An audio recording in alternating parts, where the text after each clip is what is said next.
नमस्कार। क्या शिवराज सरकार पूरे कर पाएगी 5 साल? क्या कांग्रेस फिर दिखा पाएगी कोई कमाल? क्या बीजेपी में सिंधिया का जलवा रहेगा बरकरार, या भारी पड़ सकती है दिलों में बढ़ी दरार? ये उपचुनाव सूबे ही नहीं सत्ता की तकदीर हैं। सही और गलत को सही की तकरीर हैं। चुनाव की तारीख नहीं है साफ, बरसात में बढ़ रहा है सियासी ताप।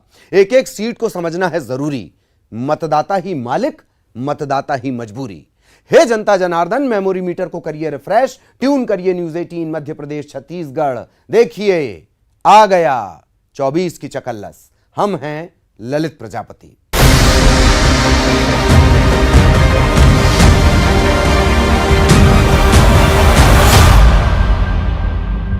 बमोरी में किसान कौन सी करवट जाएगा? कांग्रेस को सिर आंखों पर बिठाने वाला कहीं दांव तो नहीं बदल जाएगा? कितना था कर्ज, कितनी हुई माफी? वाकई इतना ही मुद्दा है काफी? किसान पुत्र शिवराज उपचुनाव से पहले किसानों को कौन सा नया झुंझुना थमाएंगे?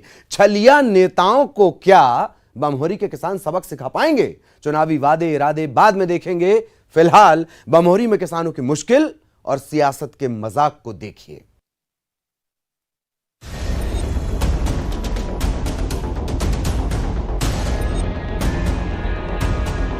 जो हमारा 2 लाख तक का हमारा जो घोषणा पत्र का, वचन पत्र का जो हमारा बिंदु है, वो भी पूरी तरह से माफ होगा।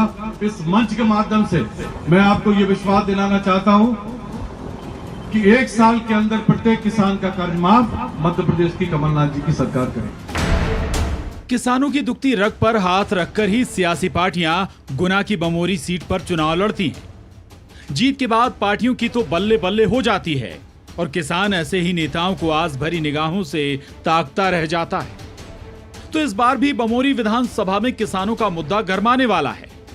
आप ये सोसाइटी के अंत पर कब से परेशान हो रहे हो? कल परसों से। कितने दिन हो गए आपको? 3 रोज होगा। क्या दिक्कत आ रही है? दिक्कत आ रही है, पानी गिर रहा है यार।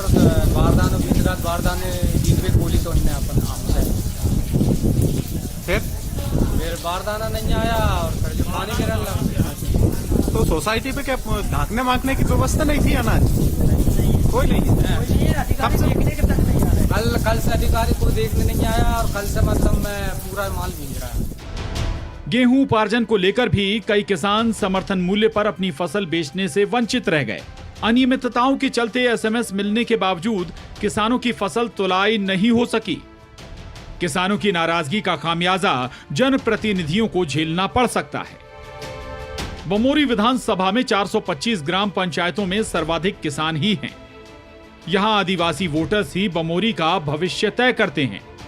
ऐसे में बीजेपी के लिए भी चुनाव जीतने की राह इतनी आसान नहीं होगी। आने वाले समय में भी आपको ये स्पष्ट दिखेगा कि लोगों का विश्वास कांग्रेस की तरफ से पूरी तरह से उठ चुका है।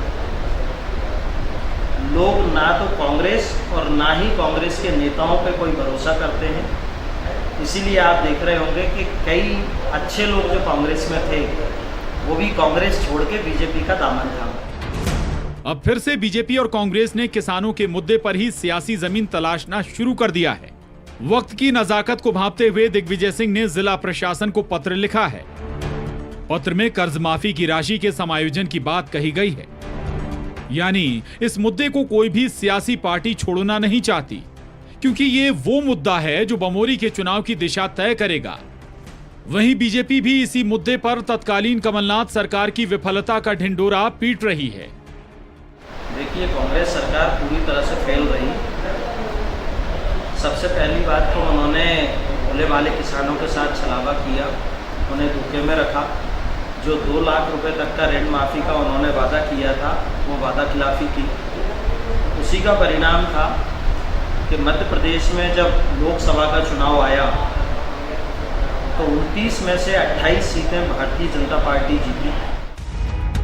2008 से अस्तित्व में आई गुना की बमोरी विधानसभा सीट कांग्रेस की पारंपरिक सीट रही है, जहां 2008 को छोड़कर 2013 और 2018 में कांग्रेस ने विजय पताका लहराया था।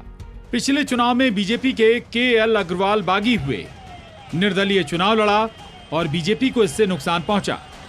नतीजा यह हुआ कि कांग्रेस के महेंद्र सिंह सिसोदिया ने अच्छे मार्जिन से जीत दर्ज कराई। लेकिन पूर्व मंत्री महेंद्र सिंह सिसोदिया अब कमल के हो गए हैं। कमल खिलाने के लिए जनता के दरबार में जाएंगे।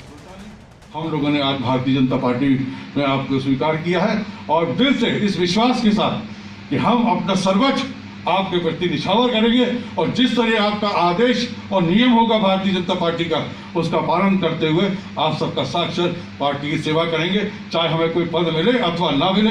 हमने अपना दिल और आत्मा आपको सौंप दिया। जहां एक बार फिर से किसानों के मुद्दे को भुनाने के लिए राजनीतिक बिसात बिछ गई है। गेहूं उपार्जन के मुद्दे पर अपनी सरकार की पीठ थपथपा रहे हैं बीजेपी सांसद रोडमल नागर। हमारे मुख्यमंत्री जी किसानों के मामले में भी बहुत ज्यादा संवेदनशील है और इसलिए कल तक ही नहीं, परसों तक 25 तारीख में ही लगभग सबके एसएमएस चले गए थे और जिनके एसएमएस चले गए, जो अपना साधन लेकर के लाइन में आकर के खड़ा हो गया उसको टोकन मिल गया है और जिसको टोकन मिल गया है, जिसका पंजीयन हुआ व्यक्ति है, पंजीयन व्यक्ति का जिस पंजीयक का टोकन मिला है उसकी तुलाई होगी। लेकिन सवाल है कि क्या बदलते सियासी समीकरण में बमोरी के किसान चुनावी रण में इस बार कोई उलटफेर ना कर दें। गुना लोकसभा चुनाव के नतीजे तो सबको याद हैं ही। ऐसे में सवाल है कि आखिर किसानों की नाराजगी किस सियासी पार्टी पर भारी पड़ेगी। गुना से विकास दीक्षित के साथ bureau report, news 18, Madhya Pradesh, Chhattisgarh.